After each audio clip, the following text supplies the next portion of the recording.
One man burned a wonder of the world, just so people would remember his name.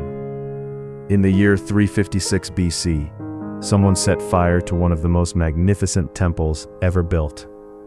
Officials tried to erase him from history completely. You are about to hear his name anyway. The Temple of Artemis at Ephesus was one of the 7 wonders of the ancient world, and the first Greek temple ever built entirely of marble. Its columns rose 40 feet high, funded in part by the fabulously wealthy King Croesus, and it had taken generations of craftsmen to complete. A man named Herostratus set the temple's wooden roof beams alight, and the entire structure burned to the ground. When authorities captured and tortured him, he confessed immediately. His motive had nothing to do with religion or politics. He simply wanted to become famous, forever, no matter the cost. Furious, the people of Ephesus executed him and passed a law forbidding anyone from ever speaking his name again, hoping to erase him from memory completely.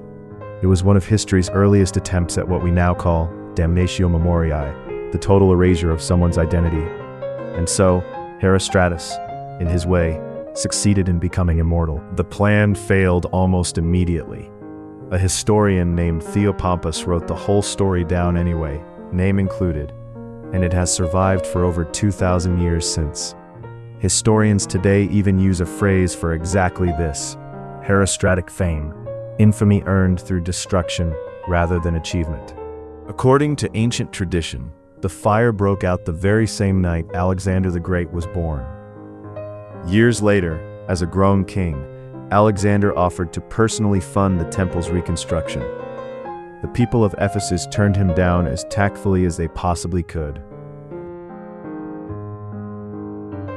The temple was eventually rebuilt even larger than before, with over 100 columns rising 60 feet into the sky. Centuries later, it was destroyed again, first by invading Goths, and finally by a Christian mob. Today, only a single reconstructed column marks where it once stood. One man really did burn down a wonder of the world, purely to be remembered. The law meant to erase his name forever failed within his own lifetime.